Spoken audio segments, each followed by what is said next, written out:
Sou DJ, MC, produtora musical. Minha mãe foi aquela pessoa nordestina que veio de Pernambuco e ela migrou pro centro da cidade, que foi onde eu cresci. Depois eu migrei pra Pirituba, pra Quebrada. Nasci na Penha, lá na Zona Leste, agora moro no centro. Trabalho com arte, com cultura, educação, pesquiso e atuo e pauto questões sapatãs, né? Sou libriano, ascendente peixes, lua em Sagitário. Moro com a minha família aqui na Quebrada, no Jardim Horizonte Azul. Me considero um sapatão onírico. Eu nasci no Beira Rio, no Parque São Rafael, que é um bairro ali da Zona Leste, São Mateus, que ele é bem divisa com Sapopemba e com São Mateus. Então, Sapopemba é o meu lugar. Dentro da história, minha especialização é contar a história utilizando a cidade de São Paulo. Eu sou apaixonada pela cidade, eu amo a cidade. Sempre conciliei trabalho e militância no movimento feminista, no movimento de lésbicas. Atualmente eu faço parte do Cine Sapatão. Sou integrante da coletiva Lona Barbosa, aqui de São Paulo. Vivo aqui na Zona Sul. Nascida e criada em Jacarepaguá, no Rio de Janeiro. Escolhi o fundão da Zona Leste para ser meu território mãe, assim. Eu me identifico hoje como uma travesti sapatão.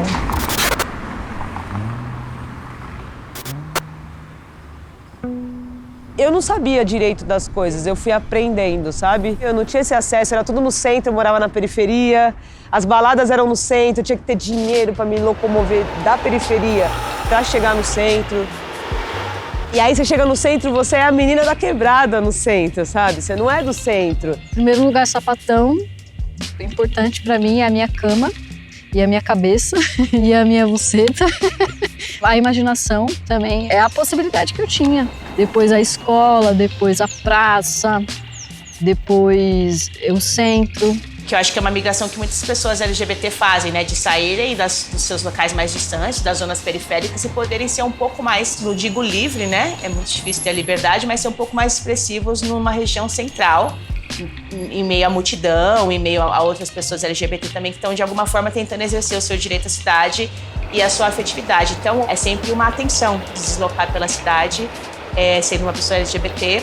Foi muito louco, porque primeiro eu tive contato lá fora, na academia, para depois ter contato aqui dentro no meu território, né? E eu nem imaginava que meu território, né? Tipo, Campo Limpo, Jardim São Luís, Capão Redondo, era um território super potente de diversos movimentos de mulheres negras, de pessoas negras, de população LGBT.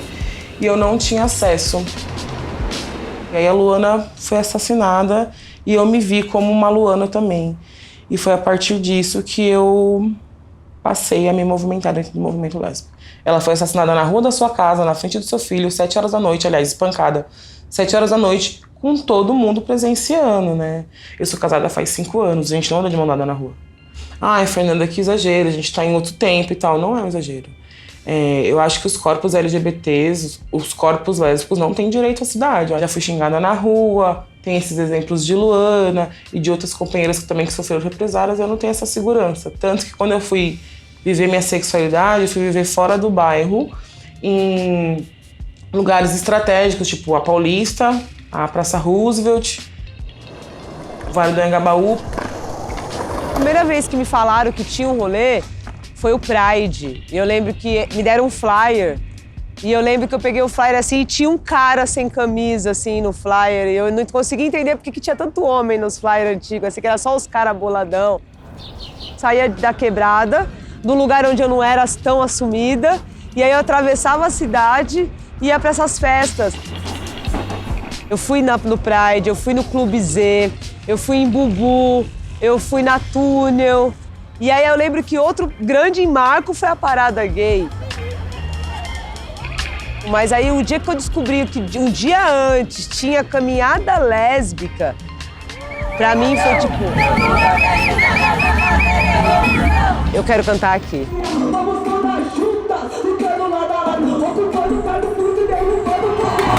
Quando a gente está falando que as pessoas hoje vivem melhor, de quem que a gente está falando? Eu acho que esse recorte de classe, recorte racial, são perspectivas que a gente não pode perder de vista, né? O centro te possibilita o anonimato, em tese. Então, quando as pessoas vêm frequentar lugares no centro, é que elas falam assim, olha, aqui eu não vou encontrar ninguém conhecido. Ou vou estar mais protegido que eu vou estar entre iguais. É diferente, assim, se eu for sapatona pro boteco da esquina do bairro onde eu moro, tomar uma cerveja lá. Eu moro aqui em frente ao metrô República. O cara sai mano da catraca, entra dentro do banheiro, se monta, sai mona. Vai pra lá, passa a noite dele, volta. Quem que pode sair, chegar do jeito que quiser? É lógico que tem também os que saem como mona da sua casa e vêm pra cá. Mas a gente tem que olhar para a suscetibilidade dessas questões.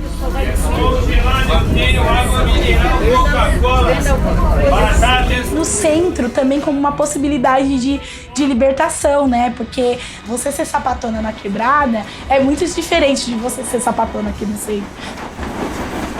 Então, quando da minha juventude, apesar de estar num outro momento histórico no território, com muitas coletividades de mulheres lésbicas, eu sempre, de algum modo, me senti mais segura no centro. Ao mesmo tempo que a gente sempre olha para o nosso território como um lugar de potência, de construção política e de luta, todo o conjunto de violências estruturais que organizam os territórios periféricos, por vezes, também torna aquele lugar mais propício para processos de violências homofóbicas, lesbofóbicas e transfóbicas. Mas eu percebo, por exemplo, que o território e essas coletividades, a juventude, tem conseguido construir esse processo dentro dos territórios periféricos. Lá em Sapopemba tem o Periferia Preta, que é um espaço para pessoas LGBTQIAP+, na quebrada. Eu acho que a Tiradentes tem, para mim, esse lugar de território meio mãe, assim, que acolhe primeiro. Me acolheu quando ninguém acolhia.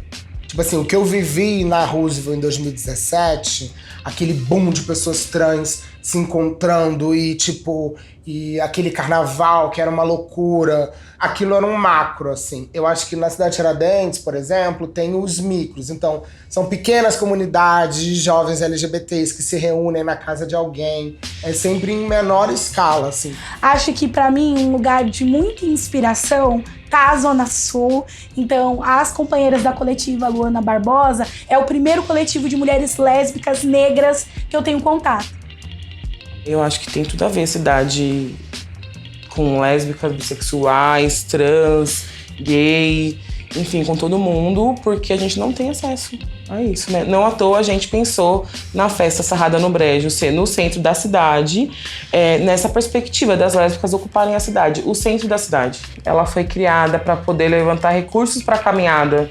Divulgamos que a festa teria creche, divulgamos que seria só de mulheres, e a gente esperava, assim, um público de, sei lá, acho que umas 100 pessoas, 150 pessoas. E, de repente, a gente tinha uma fila, assim, gigantesca com mais de 1000 pessoas. A primeira sarrada, mais de 1000 pessoas.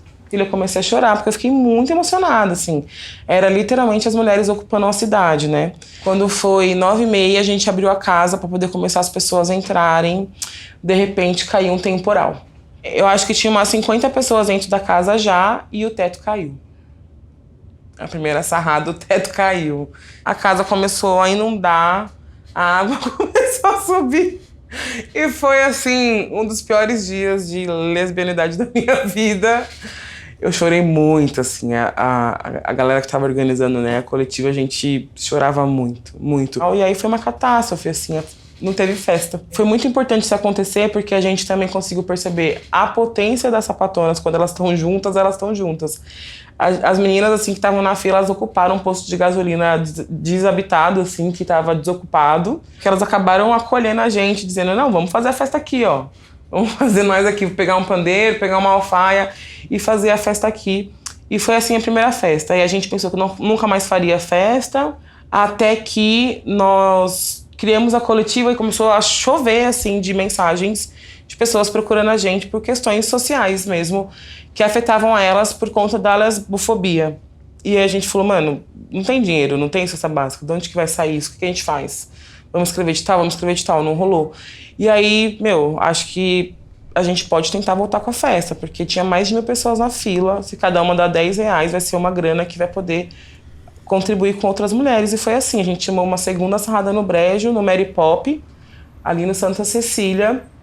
E novamente, mais de 1000 pessoas na fila. Foi lindo, assim. Nunca vi tanta mulher reunida num lugar só, dançando, se divertindo, onde as principais pessoas da festa, assim, que representavam a festa eram mulheres pretas, eram mulheres gordas, né? Mas nem tudo que reluz é ouro, né?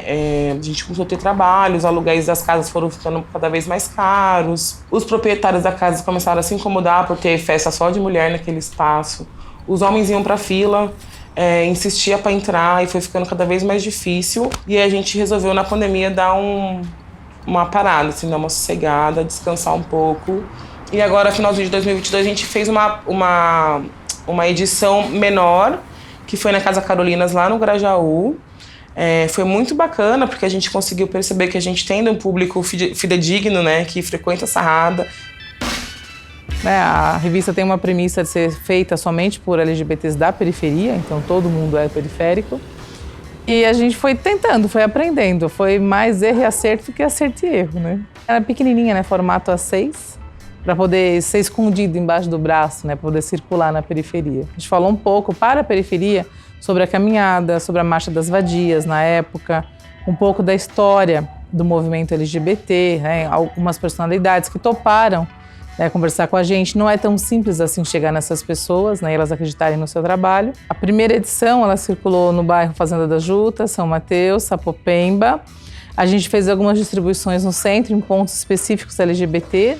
Quando você pensa no papel, no registro físico, a tendência dele permanecer no tempo é muito maior. As companhias telefônicas oferecem, entre aspas, gratuito, acesso a redes sociais, mas não a outros sites. Então a informação ela fica muito restrita sempre a um determinado público, uma parcela muito pequena da população. A gente vai procurando ampliar mais a forma de divulgação, isso fisicamente, né, na periferia. E nas redes, a gente sempre ofereceu para as mulheres que quisessem receber a revista, mas garantir sempre que ela seja de distribuição gratuita, porque ela é feita por e para pessoas da periferia. A gente andou, militou, caminhou alguns passos. Teve uma época política péssima e agora a gente está tentando de novo. Mas ainda falta muita coisa para a gente ver no arco-íris perfeito, sabe?